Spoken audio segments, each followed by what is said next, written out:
देखिए, ये मैं चाहूँगा कि इसका फीडबैक आप लोग अपने विजुअल्स के माध्यम से ज़रूर दिखाएं। जिस तरीके से पटना एयरपोर्ट से लेकर सुल्तानपुर तक जिस तरीके से एक अपार जन सैलाब, मतलब ईमानदारी से मैं बोलूँगा, मैंने ऐसी यात्रा मैंने अपने जीवन काल में तो कभी नहीं देखी। मेरा खैर अनुभव भी बहुत कम है। पापा ज़रूर बताते हैं कि जेपी के दौर में ऐसा होता था, या उस समय इस तरीके से सभाएं होती थी, या कैसे गांधी मैदान पूरा भर गया था, जो आज तक उसके बाद संभवतः कभी भर नहीं पाया। तो बहरहाल मैंने सुनी थी, बट आज जिस तरीके से वो माहौल मैंने देखा, हाजीपुर से मेरा बचपन से रिश्ता रहा है, आता जाता रहा हूँ। पापा हाजीपुर को अपनी माँ समान मानते थे, पर उसके बावजूद आज जिस तरीके का जन समर्थन और उसके साथ साथ जिस तरीके का लोगों में उत्साह देखने को मिला, उससे मनोबल काफ़ी बढ़ा, मोटिवेटेड फील करता हूँ। और मुझे पता है कि मेरी एक लंबी संघर्ष भरी राजनीतिक और कानूनी दोनों लड़ाई है, पर उसमें जब इतना प्यार और इतना समर्थन मिलता है, तो मैं यही कहता हूँ कि जिसके पास इतना प्यार हो, इतना समर्थन हो, उससे फिर डर किस बात का। आगे की प्लानिंग क्या होगी? एक एक करके अभी बढ़ते हैं। फिलहाल मेरी पूरी प्राथमिकता इस आशीर्वाद यात्रा को लेकर है। इसके पहले चरण में हम लोगों ने कुछ 10 या 12 ज़िले, हमारी प्रदेश कमेटी, हमारे प्रदेश अध्यक्ष जी और उनके टीम के लोगों ने बैठकर इसको तैयार किया है। तो मेरी प्राथमिकता अभी आने वाले दिनों में सिर्फ ये आशीर्वाद यात्रा है। और इसके बाद मैंने अक्टूबर में, जिस दिन मेरे पिताजी का निधन हुआ था 8 अक्टूबर को, उस दिन से एक पदयात्रा का भी मैंने संकल्प लिया है कि पैदल पैदल चलते चलते 2 महीने 6 महीने जो भी समय लगे, बट जनता के बीच जाकर उनसे और करीबी रूप से उनकी समस्या को जानना, उसका अनुभव करना और उसका समाधान ढूंढना।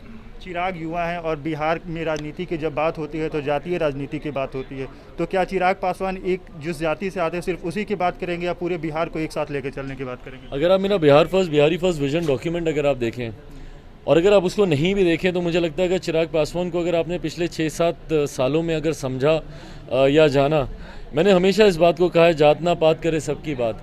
और मैं ईमानदारी से, मैं जात पात धर्म मज़हब में मैं बहुत ज़्यादा विश्वास रखता नहीं हूँ।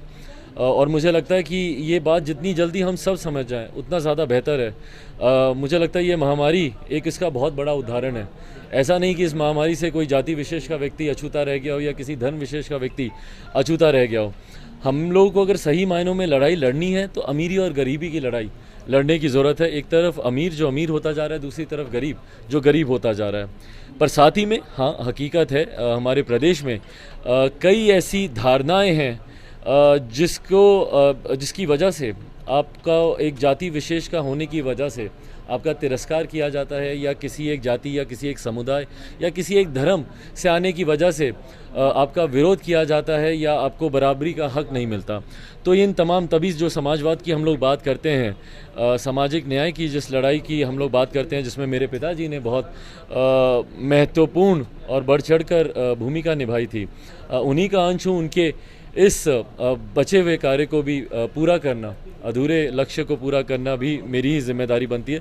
तो इस तमाम, जैसा आपने कहा, नई सोच अनुभव दोनों को मिलाकर नए बिहार का स्वरूप तैयार होगा, ये विश्वास है। चिराग पासवान के चाचा ने साथ छोड़ दिया, दूसरे चाचा का साथ मिला है, कैसे अब आगे इनका सहयोग करेंगे? देखते जाइए कैसे सहयोग करते, मजबूती से सहयोग करें। मैं जितने लंबे जवाब देता हूँ इनका उतना ही मोनोसिलेबस होता है। जी, राम और नीतीश से तनाव ये कब तक चलेगा?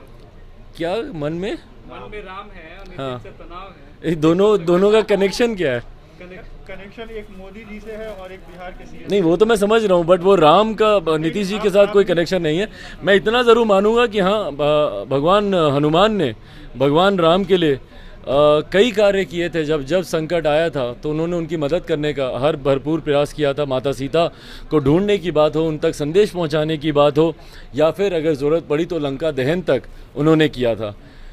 अब इसको आप किसी चीज़ से जोड़कर देखें, उससे पहले मैं इस बात को स्पष्ट कर दूं कि मेरी लड़ाई नीतीश कुमार जी की नीतियों के साथ हमेशा से रही है। मैंने उस वक्त भारतीय जनता पार्टी या हमारे मौजूदा प्रधानमंत्री आदरणीय नरेंद्र मोदी जी का साथ तब दिया जब मौजूदा मुख्यमंत्री नीतीश कुमार उनसे अलग हो गए थे उनके प्रधानमंत्री पद की दावेदारी के सवाल पर ही। उस वक्त से लेकर आज तक ना मैंने उस वक्त उनका साथ छोड़ा, ना बीच में जब नीतीश कुमार जी वापस रातों रात गठबंधन का हिस्सा बने तब भी नहीं मैंने उनका साथ छोड़ा, और अभी भी जो पिछला चुनाव मैंने लड़ा तो मैंने उनके समक्ष मैंने कोई प्रत्याशी उतारे नहीं, सिर्फ 6 सीटें, और वो भी जानकारी में उनके देके। बट बहरहाल अब आने वाला स्वरूप क्या होगा या आने वाले समय में परिस्थितियां कैसी रहेंगी नहीं रहेंगी, इस पर बहुत ज़्यादा चिंतन अभी करने की ज़रूरत नहीं है। ना कोई चुनाव सर पर है, ना कोई ऐसी परिस्थिति है। जैसा मैंने कहा, मेरी प्राथमिकता आज की तारीख में सिर्फ और सिर्फ मेरी विकास यात्रा है, आशीर्वाद यात्रा है।